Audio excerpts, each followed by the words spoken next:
Jessica, let's talk about first, how you're feeling. We've always talked about this kind of being your natural weight to fight at, right? But it means you got to cut weight, too, to get there. So how are you feeling right now? Great. I woke up this morning at 129. I just had some eggs and potato in my coffee. Last night I finished my workout at, and a little bit of like a small cut at 128. So 25 is going to be just a walk in the park for me. Very nice. Overall, what do you feel like the biggest difference that you're going to be able to bring to the table is at the flyweight division? Okay, so you ever ran a mile before and you just, run it normal, your normal weight, then put a 10-pound weight vest on and then run that mile, and then tell me how much slower you are, tell me how much it changes the ability or how you have to be able to run that now mile. You have to change the game plan and everything, and it's a little bit harder. I think that now I am allowed to be at my normal weight class. I'm able to change some things in my training, and I feel more like me. I feel like I'm in the right skin, if that makes sense.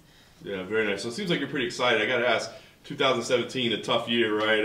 Cancellations and... Since the moment I got in the UFC, it's been kind of a, excuse my language, but a shit road for me. From my first fight until some of the other, fights that have happened that...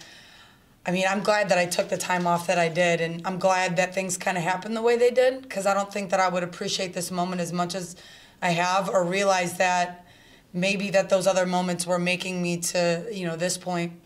I was going to ask, how was it tough along the way? Were there moments where you're like, this is just not for me anymore? I don't know if it was as tough as me as it was for my coaches or my team, who I didn't realize until, really recently that, I was really hard on them. And I instead of really looking back and making some of my own changes, I put a lot on them, and that wasn't right. And there's just, things that I had to take care of, and I think I changed some things in my life. I got off some, one of the things I think that most of all from when I first started and came up to the division, I got on birth control, and it really messed with my weight.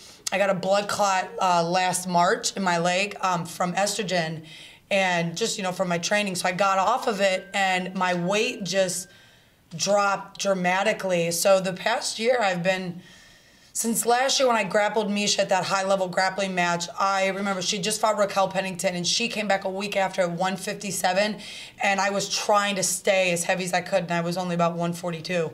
So I think that's when I really realized, some of the things I had made some changes, and that, after being there with those guys, they're like, the 25 division's coming, just trust it. So I'm glad things worked out the way they did. The fights got canceled the way they did, and I'm here now. So the last thing for me, with all those positives and everything going in the right direction, does this still feel like a very critical moment, that you do have to deliver on this fight? Yeah, of course. I think I get sick of seeing everybody being like, oh, she's lost all these fights in a row. She's, it's do or die for her. Every fight is do or die, no matter what it is. But obviously, I've been waiting to come to 125. I have sent millions of messages, asked a million times to fight at 125, and let's face it, I was never a bantamweight, ever. I never fought up this weight class. But when I got cut from, my other organization, the B word, I don't know if I'm allowed to say it, but when I got cut from the B word, I had no choice. Where else was I supposed to go? At that point, I was, 27 years old. What was I supposed to do, fight locally again and see what I could do? The UFC came knocking, and what else was I supposed to do? I gave it a shot. I wasn't the greatest, but I wasn't the worst. I fought the best in the world and took them all to decisions. I never got, hurt once, really, in any of the fights. I think I get hurt more in my own time than I do in some of these fights. So, yes, it does feel like that. I'm very excited for it. What can you tell us about Calindra? I think that, again, one of the things that I have always been, better about myself is focusing on me. But I do know Calindra's, she's a fighter. She's obviously good enough to be in the UFC, so I have to respect that. But one of the things that made me one of the best in the world before I ever even came up, I was #1 as an amateur, #1 as pro at 125, is that I always focused on me.